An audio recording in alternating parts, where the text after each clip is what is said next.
এমন ভাবে আমাদেরকে তাকবীর দিতে হবে, লিল্লাহে তাকবীর, লিল্লাহে তাকবীর, মাশাআল্লাহ। এখন আমরা আগে যেরকম ভাবে ভয় পাইতাম যে কাফের মুশরিকরা আমাদের মাহফিল বন্ধ করে, কিন্তু এখন মুসলমান হয়ে মুসলমানের মাহফিল বন্ধ করে, ঠিক কিনা? আগে আমরা ভয় পাইতাম, রাসূল সাল্লাল্লাহু আলাইহি ওয়াসাল্লাম আগের যুগে ভয় পাইতো কাফের মুশরিক বেঈমানরা হয়তো এসে আমাদের উপর হামলা করবে, কিন্তু এখন হামলার কোনো প্রয়োজন নাই, এখন কাফের মুশরিকদের কোনো ভয় নাই, এখন মুসলমান মুসলমানের মাহফিল বন্ধ করে।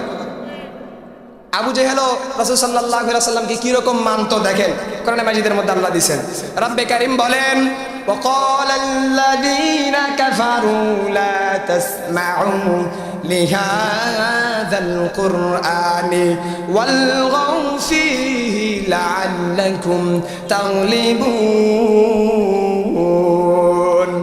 আবু জেহেল সমস্ত কাফেরদেরকে ডেকে বলল, হে মক্কাবাসীরা, হে কাফেরেরা, লা তাসমাউ, তোমরা শুনবা না, লিহাদাল কোরআন, যেই কোরআন মুহাম্মাদের উপর নাজিল করা হয়েছে, যেই কোরআন মুহাম্মদ, যেই কোরআনের দাওয়াত দেয়, যেই বাণীর দাওয়াত দেয়, যেই ঈমানের দাওয়াত দেয়, এই কোরআনের কথা লা তাসমাউ, তোমরা শুনিও না।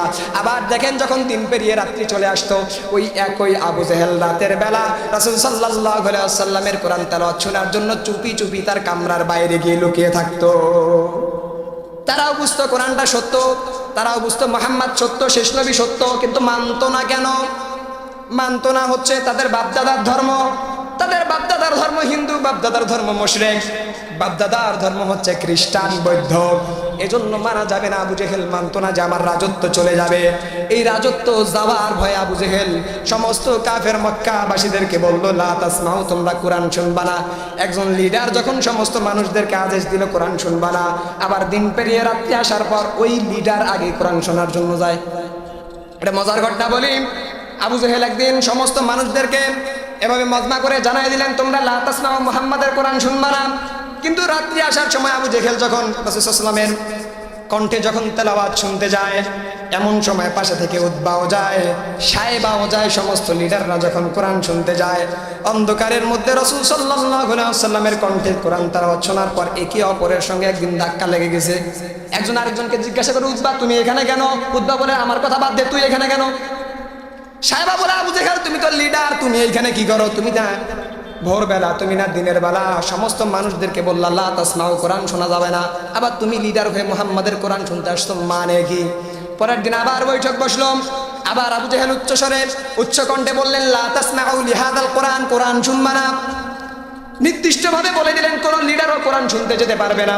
আবার যখন দিন পেরিয়ে রাত্রি চলে আসলো, আবু জেহেল মনে করে আজকে তো খুব সুন্দরভাবে আমি নির্দিষ্ট বয়ান দিয়ে দিয়েছি, কেউ কোরআন শুনতে যাবে না, আমি আজকে একলা মজা করে শুনবো।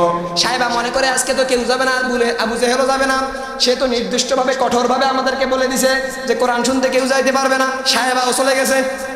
উতবা মনে মনে ভাবে যেহেতু আবু জেহেল সুন্দর করে বর্ণনা দিয়ে দিল কোরআন শোনা যাবে না, উতবাও চলে গেছে।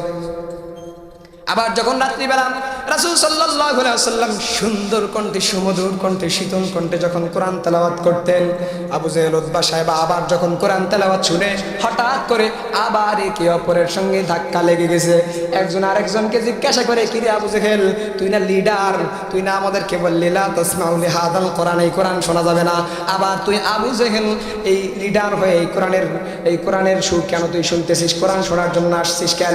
তার মানে বোঝা গেল আল্লাহর হাবিব সাল্লাল্লাহু আলাইহি ওয়াসাল্লামের উপর যে কোরআন নাজিল করা হয়েছিল, কাফের মুশরিক বেঈমানরা বিশ্বাস করে এই কোরআন সত্য, তারা বিশ্বাস করে মুহাম্মদ সাল্লাল্লাহু আলাইহি ওয়াসাল্লাম শেষ নবী, তারা বিশ্বাস করে আল্লাহ পাক রব্বুল আলামিন একক আল্লাহ, কিন্তু তারপরও কেন মানে না?